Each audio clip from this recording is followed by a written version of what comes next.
आप सब नूं सत श्री अकाल।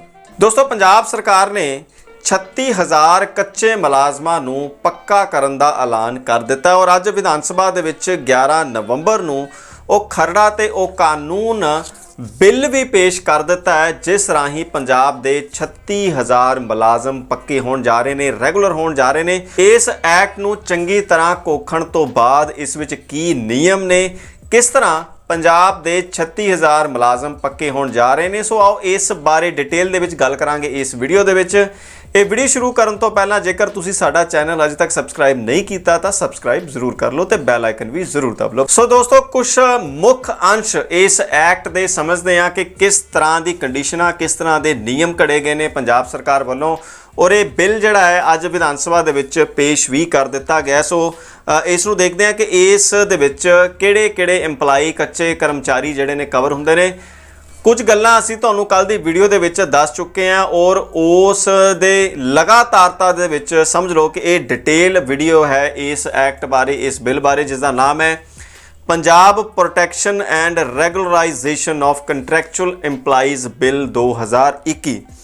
इस विच दोस्तों एडहोक कर्मचारी जिहड़े ने वो शामिल ने ਜਿਹੜੇ कि ਰੈਗੂਲਰ नहीं हैगे और किसी खास काम ਦੇ ਲਈ ਕਿਸੇ भी संबंधित डिपार्टमेंट ਵੱਲੋਂ ਭਰਤੀ ਕੀਤੇ ਗਏ ਨੇ। ਕੰਟਰੈਕਚੁਅਲ एम्पलाइज ਦੇ ਵਿੱਚ ਕੰਟਰੈਕਟ ਤੇ ਕੰਮ ਕਰਨ ਵਾਲੇ ਕਰਮਚਾਰੀ, ਟੈਂਪਰੇਰੀ ਬੇਸਿਸ ਤੇ ਕੰਮ ਕਰਨ ਵਾਲੇ ਕਰਮਚਾਰੀ, ਵਰਕ ਚਾਰਜ ਬੇਸਿਸ ਤੇ ਕੰਮ ਕਰਨ ਵਾਲੇ ਕਰਮਚਾਰੀ ਤੇ ਡੇਲੀ ਵੇਜ ਕਰਮਚਾਰੀ ਜਿਹੜੇ ਨੇ ਇਸ ਐਕਟ ਦਾ ਹਿੱਸਾ ਨੇ, ਜਿਨ੍ਹਾਂ ਨੂੰ ਕਿ ਰੈਗੂਲਰ ਕੀਤਾ ਜਾਵੇਗਾ।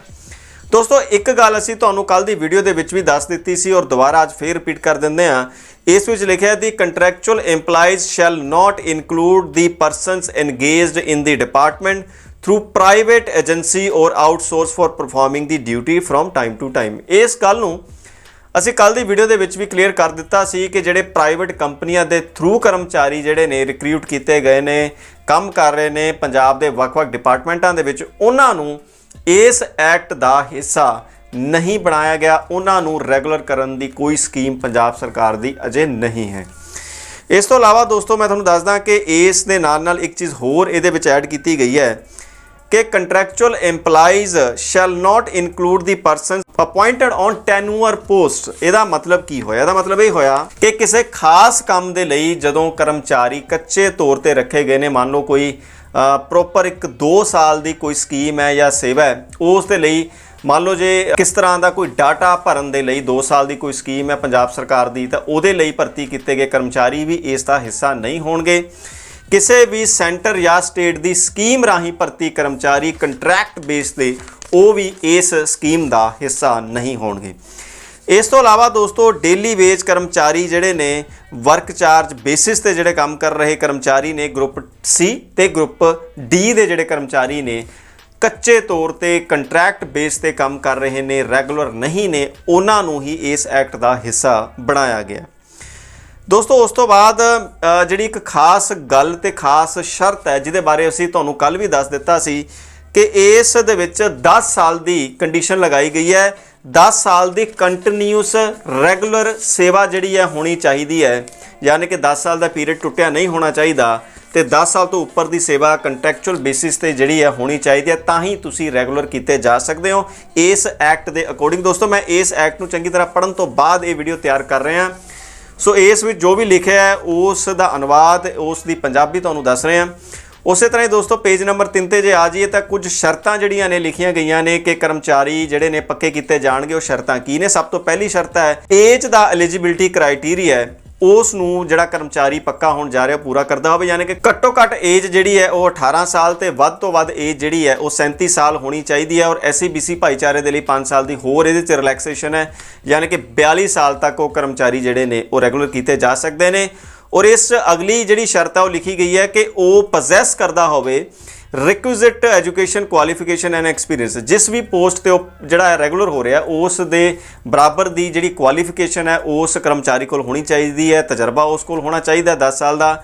तीसरी शर्त है initial appointment was made through the open selection. जिहड़ी उहदी सिलैक्शन हुई है कंट्रैक्ट बेस ते वो ओपन सिलैक्शन राही एडवरटाइजमेंट के थ्रू एक प्रोसैस राही होनी चाहिए है, उस कर्मचारी नूं इस स्कीम का हिस्सा जिहड़ा बनाया जाएगा।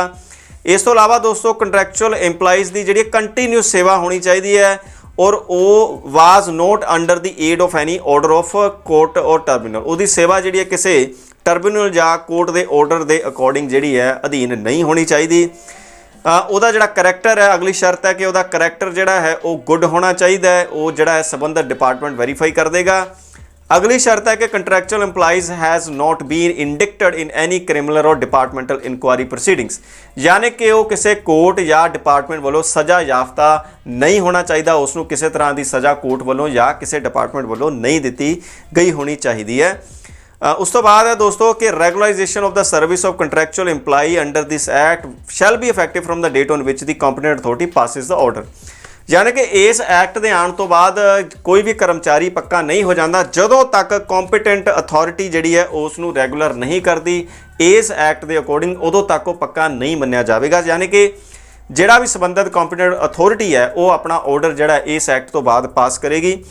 अगली गल दोस्तों ये है कि जिस भी डिपार्टमेंट दे विच या जिस भी पोस्ट ते वो रैगूलर हो रहा है उत्थे सैंक्शन पोस्टां जिहड़ियां ने जरूर होणियां चाहीदियां खाली डायरैक्ट रिक्रूटमेंट के कोटे दे विच, यानी कि जेकर कोई कर्मचारी क्लर्क बन रहा है पंजाब सरकार के डिपार्टमेंट दे विच तां उस डिपार्टमेंट दे विच खाली पोस्टां भी क्लर्क दीयां होणियां चाहीदियां ने, तां ही जिहड़ा रैगूलर किया जा सकदा। और अगले पैरे 'च ये भी लिखिआ है कि जे खाली नहीं हन ਤਾਂ ਇਹ ਕ੍ਰੀਏਟ ਵੀ ਕੀਤੀਆਂ ਜਾ ਸਕਦੀਆਂ ਨੇ ਸੰਬੰਧਿਤ ਡਿਪਾਰਟਮੈਂਟ ਵੱਲੋਂ, ਪਰ ਜਦੋਂ ਕਰਮਚਾਰੀ ਰਿਟਾਇਰ ਹੋ ਜਾਏਗਾ ਜਾਂ ਨੌਕਰੀ ਛੱਡ ਦੇਗਾ ਤਾਂ ਉਹ ਜਿਹੜੀ ਪੋਸਟ ਹੈ ਉਹ ਅਬੋਲਿਸ਼ ਕਰ ਦਿੱਤੀ ਜਾਵੇਗੀ। ਦੋਸਤੋ ਅਗਲੀ ਗੱਲ ਇਸ ਐਕਟ ਦੇ ਵਿੱਚ ਲਿਖੀ ਹੈ ਕਿ ਜਿਹੜਾ ਉਹਦੀ ਓਰੀਜਨਲ ਡੇਟ ਹੈ ਜਦੋਂ ਉਹ ਕੰਟਰੈਕਟ ਤੇ ਭਰਤੀ ਹੋਇਆ ਡਿਪਾਰਟਮੈਂਟ ਤੋਂ, ਉਸ ਡੇਟ ਤੋਂ ਉਹਨੂੰ ਕੋਈ ਵੀ ਲਾਭ ਜਿਹੜਾ ਹੈ ਉਹ ਨਹੀਂ ਦਿੱਤਾ ਜਾਵੇਗਾ। ਇਸ ਤੋਂ ਬਾਅਦ ਜਦੋਂ ਉਹ ਰੈਗੂਲਰ ਹੋ ਜਾਂਦਾ ਹੈ ਤਾਂ ਉਸ ਉੱਪਰ ਪ੍ਰੋਬੇਸ਼ਨ ਵਾਲੀ ਕੰਡੀਸ਼ਨ ਲਗਾਈ ਜਾਵੇਗੀ ਜੋ ਕਿ ਆਮ EMPLOYEES ਤੇ ਵੀ ਲੱਗ ਰਹੀ ਹੈ ਤੇ ਪ੍ਰੋਬੇਸ਼ਨ ਸਮੇਂ ਦੇ ਦੌਰਾਨ ਉਹਨੂੰ ਘੱਟੋ ਘੱਟ ਤਨਖਾਹ ਜਿਹੜੀ ਹੈ ਪੰਜਾਬ ਸਰਕਾਰ ਦੇ ਰੂਲਸ ਦੇ ਮੁਤਾਬਕ ਦਿੱਤੀ ਜਾਵੇਗੀ।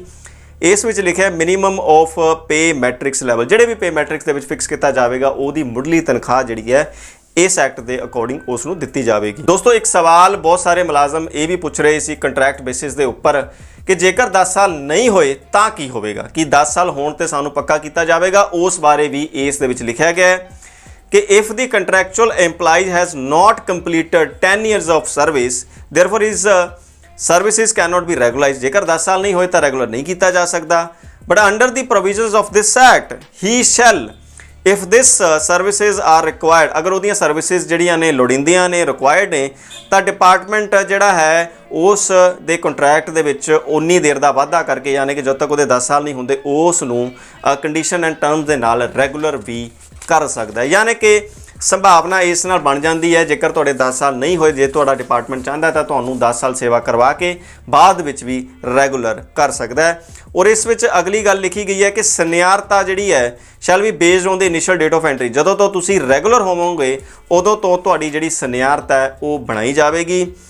और इस दे लई जिहड़ा डिपार्टमेंट है वो जिन्ने भी सिविल सर्विसिज के रूल्स ने उहदे अकॉर्डिंग ही जिहड़ा उहदी सनियारता नूं बनाएगा। हुण दोस्तों इत्थे एक जिहड़ी चीज़ नोट करन वाली है उत्थे लिखा है कि there shall be no further recruitment of the contractual employees by any department, यानी कि पंजाब सरकार ने इस एक्ट दे विच लिख दिता है कि इस तो बाद अज तो बाद पंजाब सरकार दे किसी भी महकमे दे विच कंट्रैक्चुअल भर्ती नहीं की जाएगी, जिवें कि मुख मंत्री पंजाब ने इस तो पहला ये वादा भी किया सी। हाँ, पर जेकर कोई स्कीम है या फिर कोई स्पैशलाइज्ड सर्विसिज है उत्थे कंट्रैक्चुअल बेसिस ते भर्ती की जा सकती है। दोस्तों एक खास गल मैं तुहानूं दसदा कि पंजाब सरकार वालों जिन्ने भी नियम बनाए गए ने रिजर्वेशन नूं लैके, चाहे वो डिसेबिलिटी दी है, चाहे वो शेड्यूल कास्ट दी है, चाहे बैकवर्ड क्लास दी है, वो इस एक्ट के अकॉर्डिंग जिहड़े ने एप्लीकेबल ने, सो रैगूलर करन वेले भी उन्हां नूं ध्यान दे विच रखिया जावेगा। हुण इत्थे एक खास गल है, पेज नंबर 6 दे विच पॉइंट नंबर 10 दे विच लिखिआ है anything contained in this act or any other law for the time being in the force, the government, if it has reason to believe that it is administrative interest, may offer regularization of service of any class or classes of person working in the government।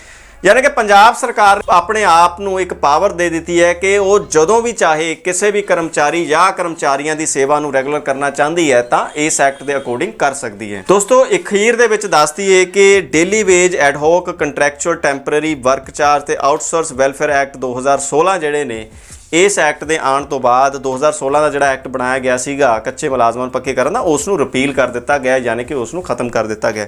ਸੋ ਦੋਸਤੋ ਇਸ video ਦੇ ਵਿੱਚ ਅਸੀਂ ਕੋਸ਼ਿਸ਼ ਕੀਤੀ ਹੈ ਕਿ ਜੋ ਅੱਜ ਖਰੜਾ ਵਿਧਾਨ ਸਭਾ ਦੇ ਵਿੱਚ ਪੇਸ਼ ਕੀਤਾ ਗਿਆ ਹੈ ਕੱਚੇ ਮੁਲਾਜ਼ਮਾਂ ਨੂੰ ਪੱਕੇ ਕਰਨ ਦਾ, ਉਸ ਬਾਰੇ ਡਿਟੇਲ ਦੇ ਵਿੱਚ ਤੁਹਾਨੂੰ ਜਾਣਕਾਰੀ ਦੇ ਦਈਏ। ਜੇਕਰ ਫੇਰ ਵੀ ਤੁਹਾਡਾ ਕੋਈ ਸਵਾਲ ਹੈ ਤਾਂ ਤੁਸੀਂ ਇਸ ਵੀਡੀਓ ਦੇ ਕਮੈਂਟ ਬਾਕਸ ਦੇ ਵਿੱਚ ਸਵਾਲ ਪੁੱਛ ਸਕਦੇ ਹੋ ਔਰ ਕੋਸ਼ਿਸ਼ ਕਰਾਂਗੇ ਕਿ ਉਸ ਬਾਰੇ ਵੀ ਕਲੈਰੀਫਿਕੇਸ਼ਨ ਤੁਹਾਨੂੰ ਦੇ ਦਈਏ।